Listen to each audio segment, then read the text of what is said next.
ലോഹിതദാസ് ദിലീപ് കൂട്ടുകെട്ടിൽ പുതുതായി ഇറങ്ങുന്ന ചിത്രത്തിലെ പാട്ടുകളെക്കുറിച്ച് സംസാരിക്കാൻ ലോഹിതദാസിന്റെ ലക്കിടിയിലെ അമരാവതിയിലേക്ക് എത്തുകയാണ് സംഗീത സംവിധായകൻ എം ജയചന്ദ്രൻ.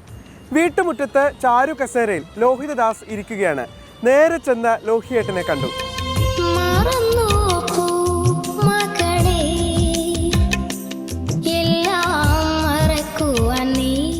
എനിക്ക് ആവശ്യമുള്ള പാട്ട് കുട്ടൻ ഇതിനോടകം ചിട്ടപ്പെടുത്തി കഴിഞ്ഞു എന്നാണ് ലോഹിതദാസ് എം ജയചന്ദ്രനോട് പറഞ്ഞത്.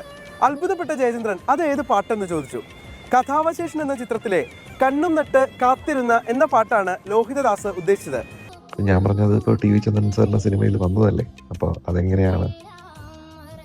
അപ്പൊ എന്നോട് പറഞ്ഞു, അല്ലല്ല, അതേ ഫീലിങ്ങിലുള്ള സോങ് എനിക്ക് വേണം എന്ന് പറഞ്ഞു. ഇനി വേണ്ടത് വരികളാണ്. ഒറ്റപ്പാലം ഗസ്റ്റ് ഹൗസിൽ ഗിരീഷ് പുത്തഞ്ചേരിയുണ്ട്. എം ജയചന്ദ്രൻ തയ്യാറായ ഈണം അദ്ദേഹത്തെ കേൾപ്പിച്ചു. അത് ഇങ്ങനെയായിരുന്നു: കണ്ണും നട്ട് കാത്തിരുന്നിട്ടും. അപ്പോൾ ഗിരീഷ് പുത്തഞ്ചേരി ചോദിച്ചു, എൻ്റെ വരികൾ നീ കട്ടെടുത്തല്ലേ എന്ന്.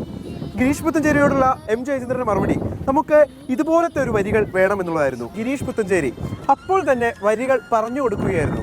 ഈ വരികളാകട്ടെ എഴുതിയെടുത്തത് പോലും എം ജയചന്ദ്രൻ തന്നെയായിരുന്നു. അങ്ങനെയാണ് മലയാളിക്ക് എന്നും പ്രിയപ്പെട്ടതായി സൂക്ഷിക്കാൻ കഴിയുന്ന ഈ ഗാനം നമുക്ക് സ്വന്തമായത്.